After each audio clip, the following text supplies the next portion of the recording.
पति ब्रह्मचारी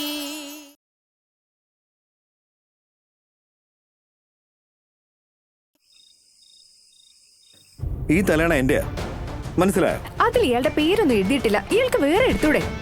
അത് ഞാൻ നേരത്തെ എടുത്തതാ.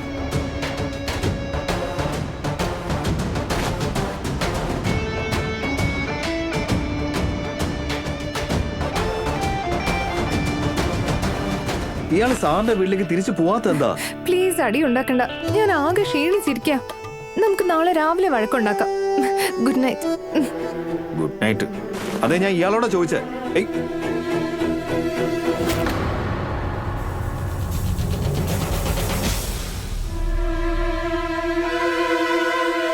ഇതെന്താ ഇത്? ഇത് ഒന്നുമില്ല. എന്തൊന്നുമില്ല. എന്തുകൊണ്ട് കാണിച്ചേ, സത്യം പറയും. ഇയാൾ എന്താ മറക്കുന്നത്? മാർക്കെ മാർക്കെ മാർക്കെ, ഇയാൾ ബ്രഹ്മചാരിയല്ലേ? ഇതിപ്പോ എവിടെയൊന്നും ഒളിപ്പിക്കുന്നേ? കണ്ടുപിടിച്ച് തീർന്നല്ലോ.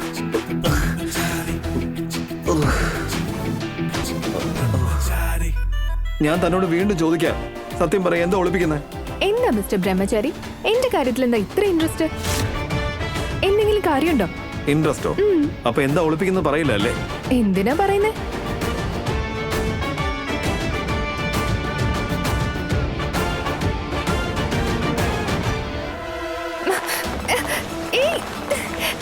എന്തായി കാണിക്കുന്നേ? നിങ്ങൾ നിങ്ങളുടെ ഗുണ്ടായിസം കാണിച്ച് എന്നെ വെറുതെയിലാക്കുന്നൊന്നും വിചാരിക്കണ്ട. മനസ്സിലായോ ഗുണ്ട ബ്രഹ്മചാരി?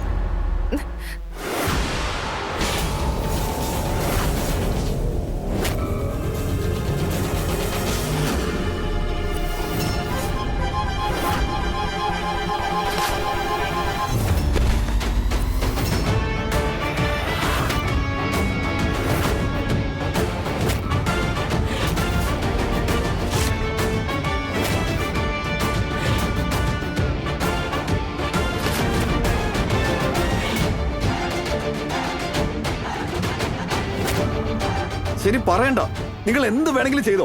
പക്ഷെ ഇയാൾ ഈ വീട്ടിൽ വന്ന ദിവസം തൊട്ട് എന്റെ മുറിയിൽ കംപ്ലീറ്റ് ആയിട്ട് ഇയാൾ അധികാരം സ്ഥാപിച്ചിരിക്കുക.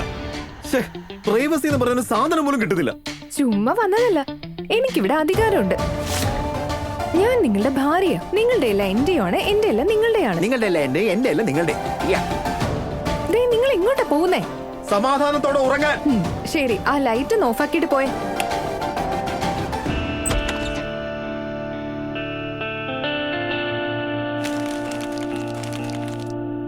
ഓ ഗോഡ്, രക്ഷപ്പെട്ടു.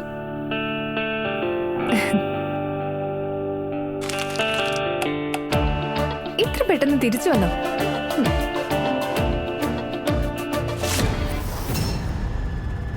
മോണിക്ക ചേച്ചി എന്താ ഇവിടെ?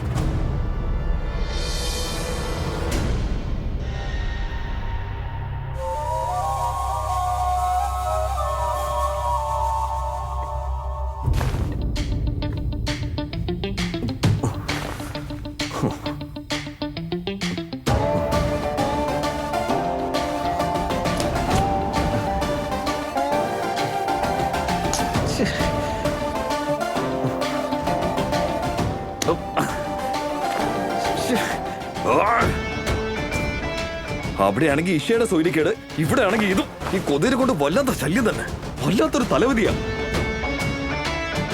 അല്ല, ഞാനൊരു കാര്യം ചോദിക്കാൻ വേണ്ടിട്ടാ വന്നത്. നീ നിന്റെ വീട്ടുകാരെ കണ്ടിട്ടല്ലേ വന്നത്? നീ ഗുലാബ് ബംഗ്ലാവിലേക്കാ പോയതെന്ന് എനിക്കറിയാം. അല്ല, ഇതൊക്കെ ഇവർക്ക് എങ്ങനെ അറിയാം? അതൊക്കെ ചേച്ചി എങ്ങനെ അറിഞ്ഞു? അതൊക്കെ നീ വിട്ടു കളഞ്ഞേക്ക്. വീട്ടുകാരെല്ലാം കണ്ട് സംസാരിച്ചല്ലോ അല്ലേ? പൈസയുടെ കാര്യമൊക്കെ ശരിയായോ? സത്യം പറഞ്ഞാൽ നമ്മൾ രണ്ടുപേരും വേറെ വീട്ടിൽ നിന്നാണ്. പക്ഷെ നമ്മുടെ രണ്ടിന്റെ അവസ്ഥ ഡിക്റ്റു സെയിം തന്നെയാണ് ഈ വീട്ടില്. അതായത് നീ ഇപ്പൊ സഹിക്കുന്നില്ലേ, അതുപോലെ ഞാനും സഹിക്കുന്നുണ്ട്. പിന്നെ നീ ഞാനും തമ്മിലുള്ള വ്യത്യാസം എന്താണെന്ന് വെച്ചാ, നിന്റെ വീട്ടുകാർക്ക് കാശുണ്ട്. എപ്പോ വേണമെങ്കിലും വീട്ടിൽ നിന്ന് കാശുണ്ടോന്ന് ഇവരുടെയൊക്കെ വായെടുപ്പിക്കാൻ പറ്റും. പക്ഷെ എന്റെ വീട്ടിലാണെങ്കിൽ അവര് വളരെ ദരിദ്രരാണ്. ബാങ്ക് അക്കൗണ്ടിൽ ഇതുവരെ 2000 രൂപ തികച്ചിടാൻ ഇതുവരെ പറ്റിയിട്ടില്ല എനിക്ക്. അതിന്റെ കൂടെ വീട്ടിലെ ആവശ്യങ്ങൾക്കിപ്പോ ചെലവിന് കൊടുക്കേണ്ട അവസ്ഥയാ. ഷുഗറിന്റെ പ്രശ്നമുള്ളവർക്ക് പഞ്ചസാരയില്ലാതെ ചായ കുടിക്കേണ്ട അവസ്ഥ അറിയാവോ? പക്ഷെ എന്റെ മനസ്സിന് ദുഃഖം മനസ്സിലാക്കാൻ മാത്രം ഇവിടെ ആരുമില്ല.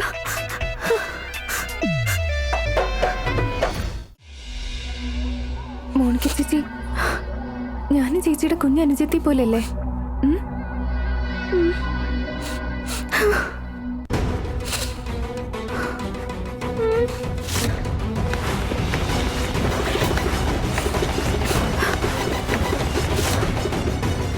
കൊള്ളാം മോണിക്ക, നിന്നെ സമ്മതിച്ചിരിക്കുന്നു. ഇത് പിടിച്ചോ. ഈ 2000 രൂപ ചേച്ചി വെച്ചോ. അയ്യോ, എന്താ മോളെ ഇതൊക്കെ? മോളുടെ കയ്യിൽ നിന്ന് ഞാൻ എങ്ങനെയാ പൈസ വാങ്ങിക്കുന്നത്? ഒരു കാര്യം ചെയ്, നീ ഈ പൈസ കൊണ്ട് അമ്മയുടെ കൊണ്ടു കൊടുക്ക്. മോളെയും അനിയനെയും അകറ്റിന്റെ പാവം എനിക്ക് ഏറ്റെടുക്കാൻ വയ്യ. മോണിക്ക ചേച്ചി, അമ്മയുടെ കയ്യിൽ കൊടുക്കാൻ വേറെ കാശ് എന്റെ കയ്യിലുണ്ട്. ഈ എക്സ്ട്രാ 2000 രൂപ ചേച്ചിയുടെ കയ്യിൽ തന്നെ ഇരിക്കട്ടെ.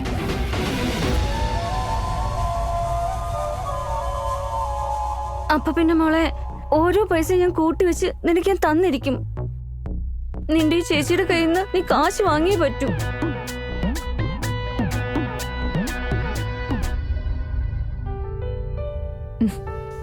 എന്റെ കയ്യിൽ എക്സ്ട്രാ ക്യാഷ് ഉണ്ടായത് നന്നായി. ചേച്ചിക്ക് എന്തായാലും അത് ഉപകരിച്ചല്ലോ. ഭഗവാനെ, എന്നെ ഇതുപോലെ ഒന്ന് സമ്പന്നയാക്കണേ. എന്തായാലും ഇവളുടെ ചേട്ടന്റെ ഭാര്യ എന്നെ കുറിച്ചൊന്നും പറഞ്ഞിട്ടില്ല. ഭാഗ്യം.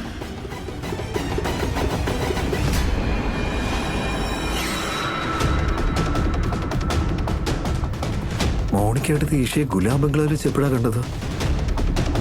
മുഴുവൻ ദിവസം ഞാനിവിടെ ഉണ്ടായിരുന്നല്ലോ, എന്നിട്ട് ഞാൻ കണ്ടില്ലല്ലോ.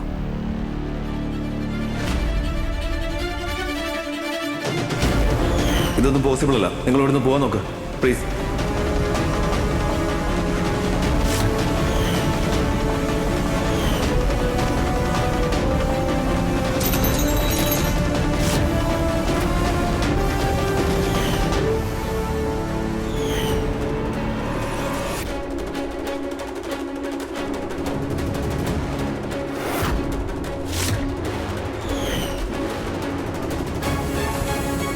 എന്റെ അമ്മ, അപ്പൊ പ്രതിമയായിട്ട് നിന്ന പെണ്ണ് വേറെ ആരുമില്ല, ഈശോ തന്നെ ആയിരുന്നു. ആ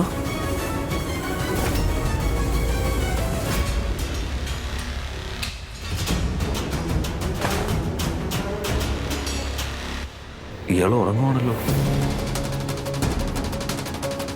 അഥവാ ഈശയാണ് അവിടെ പ്രതിമയായി നിന്നതെങ്കിൽ ഉറപ്പ് ഇയാളുടെ കാലിൽ മുറിവുണ്ടാവും. നോക്കിയാലേ ശരിയാവും.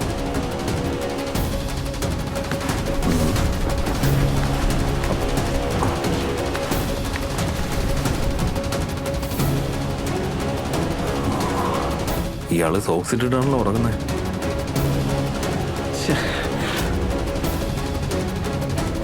ഐഡിയ.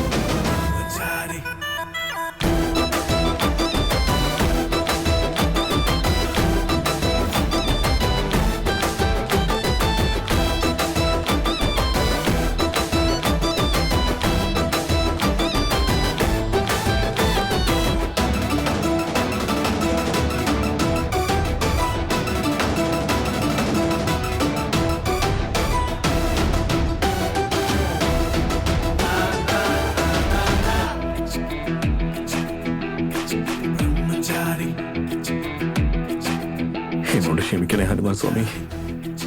നിന്റെ ഈ ഓന മണ്ടത്തരം കാരണം ഉള്ള ബ്രഹ്മചര്യം മുടങ്ങുമെന്നാണ് തോന്നുന്നത്. ഏയ് വേണ്ട വേണ്ട വേണ്ട വേണ്ട, എനിക്ക് ഇത്രയും വലിയ റിസ്ക് എടുക്കാൻ പറ്റില്ല.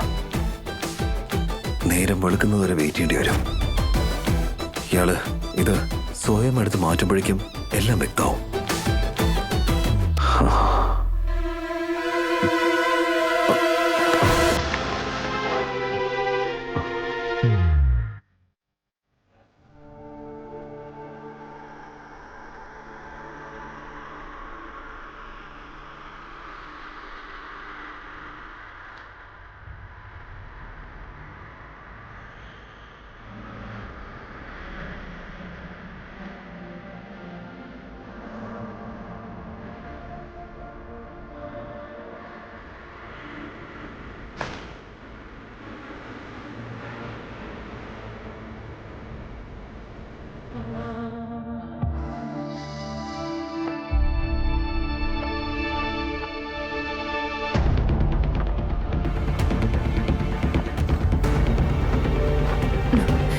അമ്മേ, അമ്മ എന്റെ കാല് വല്ലാതെ വേദനിക്കുന്നു. ഓ അമ്മ, ഓ എന്റെ കാല്.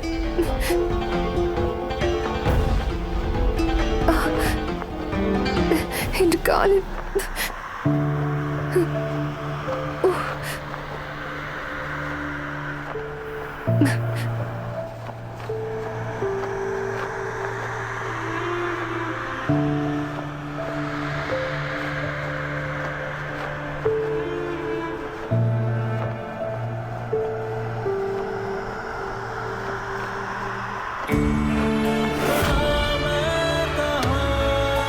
ഇഷയുടെ കാലില് നല്ല വേദന ഉണ്ടെന്നാണ് തോന്നുന്നത്.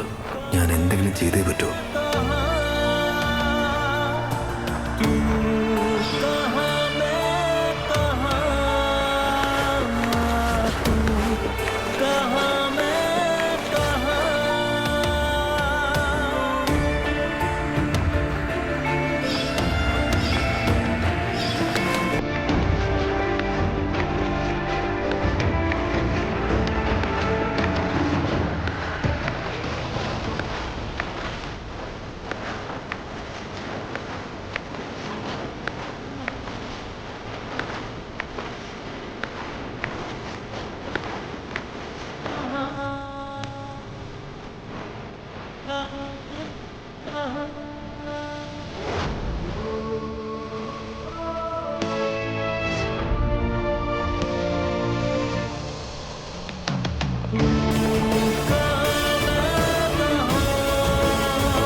എന്റെ കാലിന് വേദന ഉള്ളതുകൊണ്ടായിരിക്കും സൂരജ് ഇങ്ങനെ കാലെടുത്ത് വെച്ചിരിക്കുന്നത്.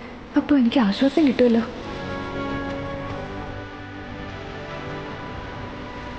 പ്ലീസ് എഴുന്നേൽക്കല്ലേ, പ്ലീസ് എഴുന്നേൽക്കല്ലേ.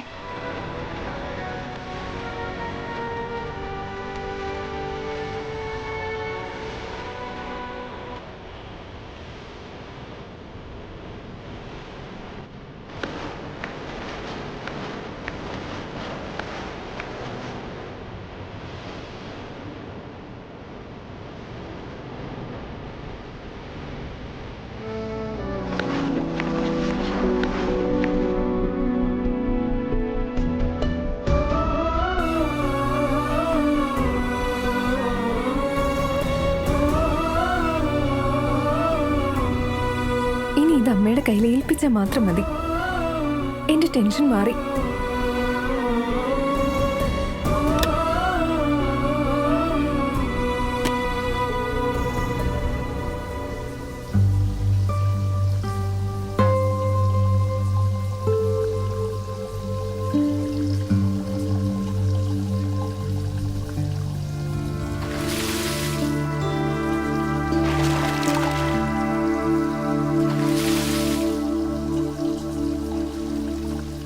ഇഷ കുളിക്കാൻ പോയിരിക്കുകയാണെന്നാ തോന്നുന്നേ. ഇപ്പൊ ആ സോക്സ് ഒക്കെ ഊരി മാറ്റിയിട്ടുണ്ടാവും.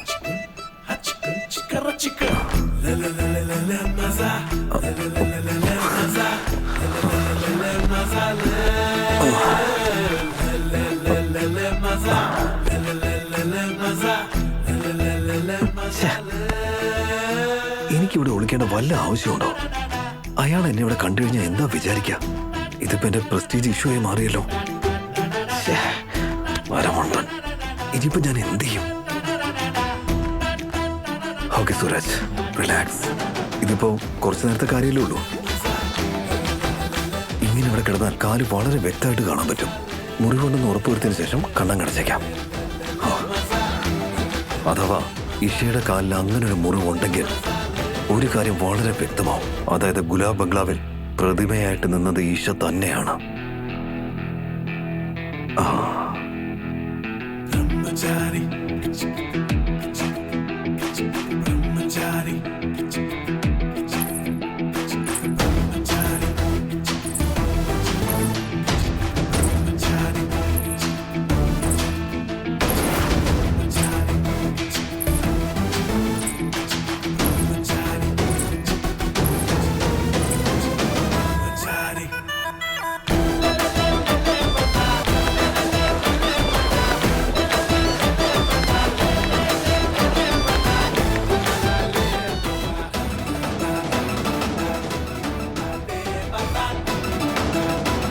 അല്ലെങ്കിലേ ഭയങ്കര നീളമുള്ള മുടിയാ. എനിക്ക് എത്ര ചിന്തിച്ചിട്ട് മനസ്സിലാവുന്നില്ല, ഈ പെൺകുട്ടികൾ എന്തിനാ മുടി ഇങ്ങനെ പുറകോട്ട് തെറിപ്പിക്കുന്നത്? കഷ്ടം. എനിക്കെങ്ങനെ ഇത്രയും നീളമുള്ള മുടി ഉണ്ടായിരുന്നെങ്കിലേ ഞാനൊരു ഒറ്റ തവണയെ വാശിയുള്ളൂ.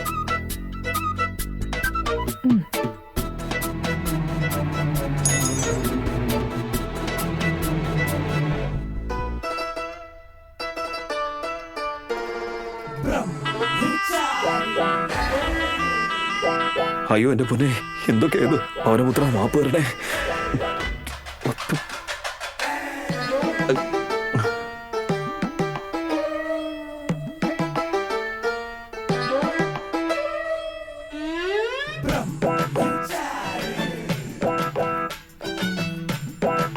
ആഞ്ജനേയ സ്വാമി,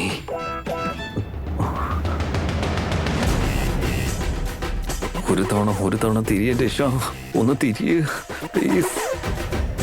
തന്റെ കാല മുറിവുണ്ടെന്നുള്ള ഒറ്റ കാര്യം മാത്രം എനിക്ക് അറിഞ്ഞാൽ മതി. പ്ലീസ് പ്ലീസ് ഒന്ന് തിരി പ്ലീസ്.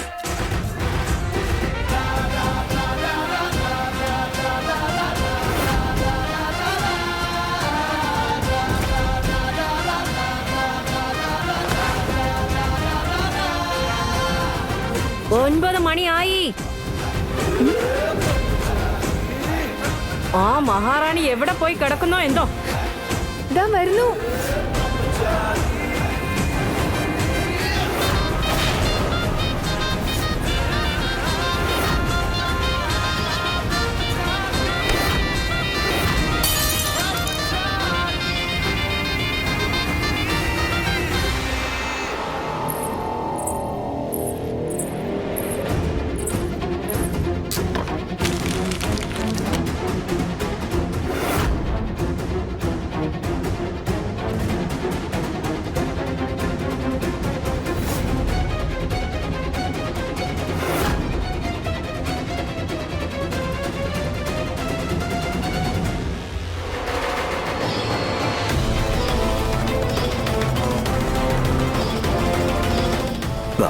നിങ്ങളുടെ പേയ്മെന്റ്. എനിക്കിങ്ങോട്ട് മനസ്സിലാവുന്നില്ല, ഇതിപ്പോ എനിക്ക് മണ്ടത്തരം പറ്റിയതാണോ അതോ ഈ പെണ്ണ് സൂത്രശാലിയാണോ? ഇന്നലെ രാത്രി അപ്പോ ഞാൻ ഇയാളുടെ നിബന്ധന പ്രകാരമുള്ള പൈസ വാങ്ങിക്കൊടുക്കാൻ സഹായിക്കായിരുന്നു. കൊള്ളാം മോനെ സൂരജെ, നീയപ്പോ ശരിക്കും മണ്ടനായില്ലേ? ശരിയാ. 48 മണിക്കൂറിനുള്ളിൽ കാശ് സമ്പാദിക്കുമെന്നാ പറഞ്ഞത്. ഇപ്പതാ 48 മണിക്കൂർ പൂർത്തിയായി കഴിഞ്ഞു. താ, നീ അധ്വാനിച്ചുണ്ടാക്കിയ കാശ് എന്റെ ഈ കൈ വയ്ക്ക്. അല്ലെങ്കിൽ നിന്റെ പെട്ടിയും കിടക്കയെടുത്ത് ഇവിടുന്ന് പുറത്തേക്ക് പൊയ്ക്കോ. അതിന്റെ ഒരു ആവശ്യം ഉണ്ടാവില്ല.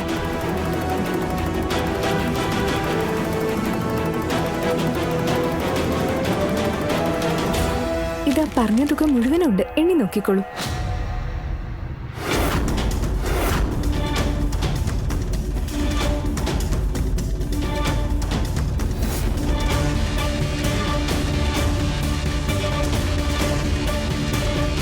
കൊള്ളാലോ, വളരെ പെട്ടെന്നാണല്ലോ നീ കാശ് സമ്പാദിച്ചത്. നീയാള് കൊള്ളാലോ, നിനക്കൊരു അല്പം പോലും നാണമില്ലേ? നീ എന്റെ കണ്ണിൽ പൊടിയിടാൻ നോക്കുകയാണോ? നീ എന്താ വിചാരിച്ചത് ഞാനൊന്നും അറിയില്ലെന്നോ? എനിക്ക് വളരെ നന്നായിട്ട് അറിയാം. ഈ കാശ് നീ ഇദ്ദേഹത്തോട് ചോദിച്ചു വാങ്ങിച്ചതാ. അയ്യോ ഇല്ല അമ്മേ, ഈ കാശ് ഞാൻ ആരോടും ചോദിച്ചു വാങ്ങിയതല്ല. ഇതിലെ ഓരോ രൂപയും ഞാൻ എന്റെ അധ്വാനം കൊണ്ട് ഉണ്ടാക്കിയതാ.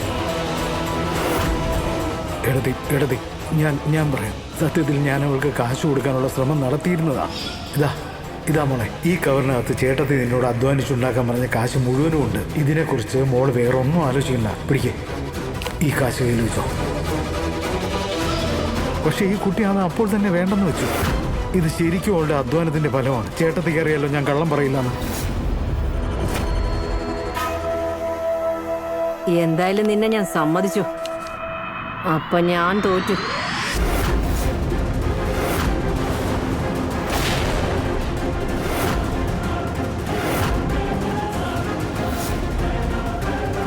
നിനക്കിതൊരു തമാശയായി തോന്നുന്നുണ്ടോ? എന്ത് പറ്റിയമ്മേ? എന്റെ കയ്യിൽ ഈ കാലി കവർ തന്നുകൊണ്ട് സത്യത്തിൽ നീ എന്ത് തെളിയിക്കാനാ ഉദ്ദേശിക്കുന്നേ?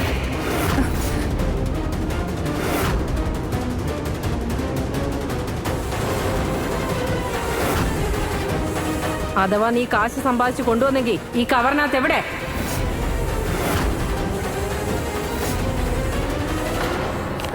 കവറിനകത്തില്ലേ?